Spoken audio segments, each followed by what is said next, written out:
Hello and welcome to Fantasy View, a podcast about reviews for fantasy novels. I'm Jason Hubbard. This is going to be a special episode because it's not just about a book, it's also about a movie. A movie that you can just barely call a fantasy story, I think.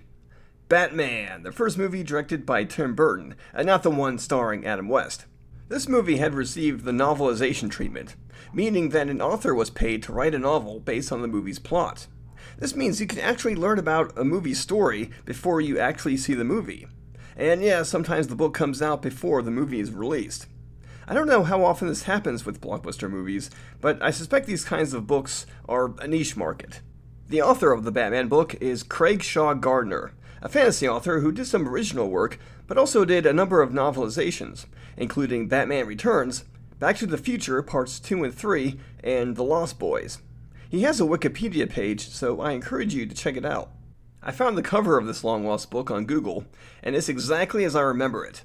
It's really funny how Michael Keaton in his Batman cowl looks like he's a split second away from pitching a childish hissy fit, because his mouth is so abnormally close to his nose, while his chin looks pretty large.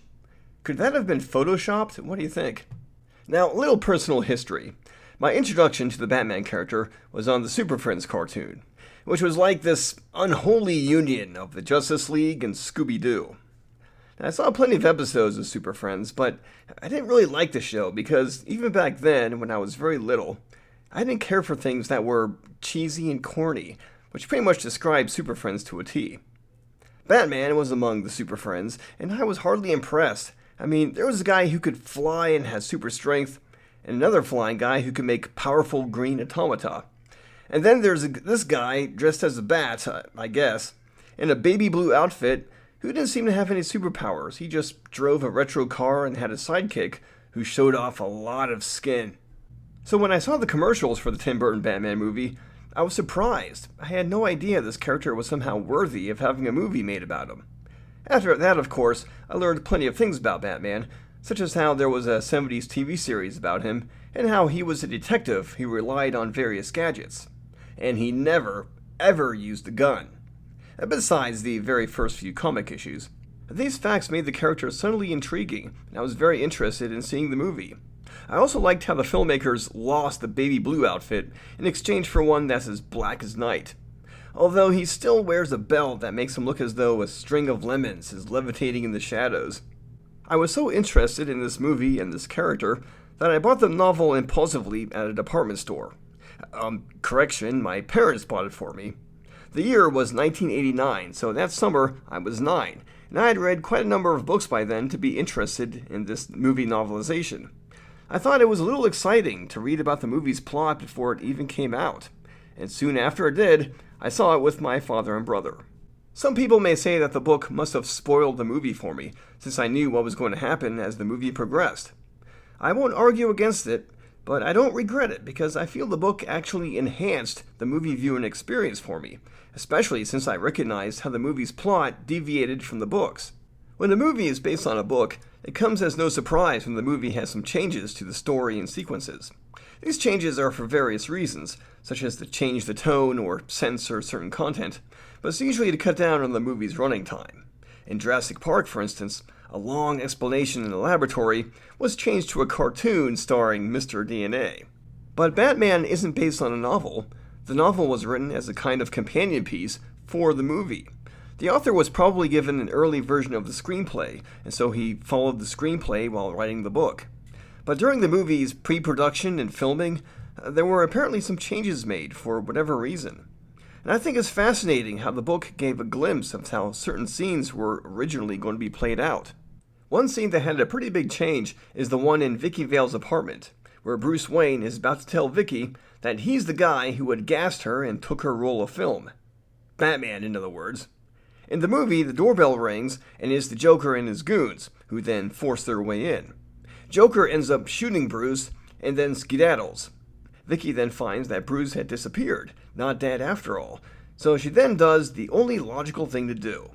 She walks up to a large gift box that a Joker goon had put on her table, and she goes ahead and opens it. Up pops a mannequin hand holding a bouquet of dead flowers, and Vicky passes out. Now, doesn't that seem strange to you, that Vicky would do that? I mean, sure, it's realistic enough, but it's certainly not one of her brightest moves, especially for someone who had taken photos in a war zone. You'd think she would be more careful. Now, in the book, this scene plays out differently. A delivery man shows up at the door first, carrying the gift box. It's Bruce who answers the door, and he demands to know what's inside the box and who it's from. The delivery man has no idea, so Bruce lets him go while taking the box. He treats the box assuming there's a bomb inside, so he checks to see if there's anything ticking inside, and tells Vicky to stand back. He then proceeds to slowly open the box with some scissors. If there's a bomb inside, he'll need to defuse it. He manages to get it open, and voila! Up comes a mannequin hand with a bouquet of dead flowers. He grumbles about how it was just a stupid joke, although I'm sure he was very relieved. And then the Joker comes in, wreaks havoc, and leaves. But that's not the end of the scene. Bruce leaves through the fire escape and puts on a black ski mask he just happened to have. This is when things get foggy for me, but I remember that Bruce tracks the Joker's movements, and somewhere along the way he gets into his Batman outfit and the Batmobile.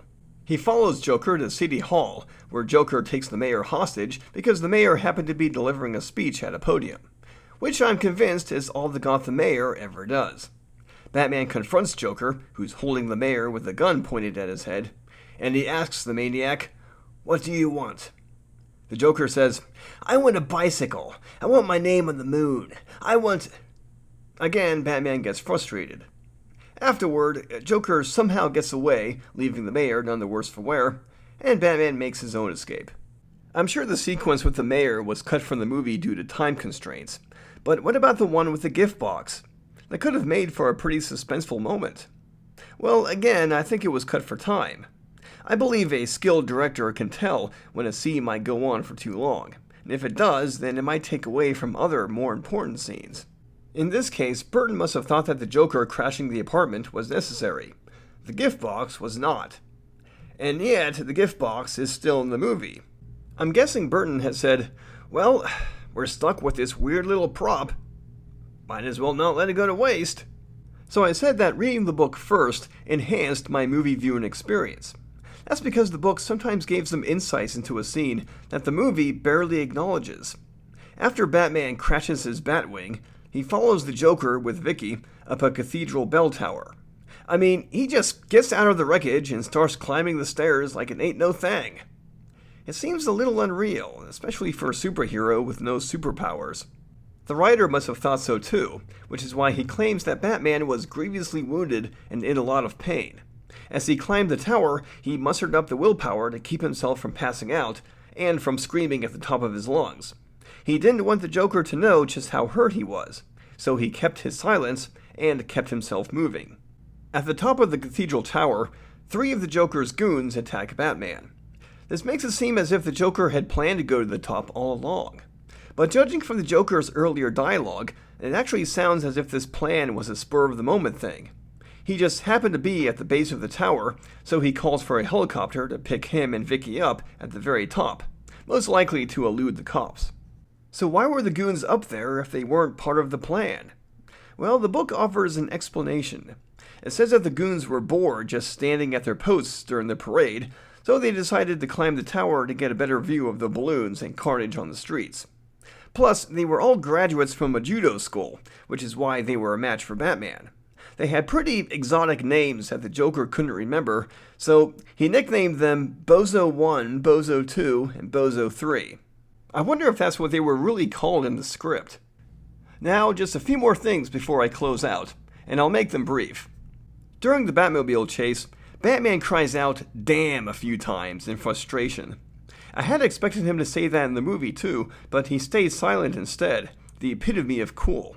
Batman can sometimes be like James Bond and possibly competent, but I guess the author told himself, even Batman must lose his cool sometimes. I vaguely remember a horse riding scene early in the book during Bruce and Vicky's first date. This was probably a nod to The Dark Knight Returns. But according to a Batman wiki, Vicky Vale's original actress, Sean Young, was injured while training for this scene, so she was replaced by Kim Basinger, and the horse scene was cut. Probably for the better. In the movie, it's weird when Vicky wakes up and finds Bruce hanging upside down from a bar in the next room.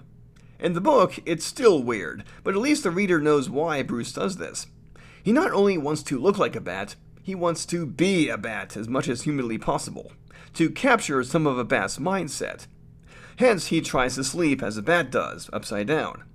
As he later says in the movie and book, bats are great survivors, revealing a bit more as to why he dresses up like a bat at all. The cash that the Joker tosses out at the parade is all counterfeit bills, featuring none other than President Joker in the portrait.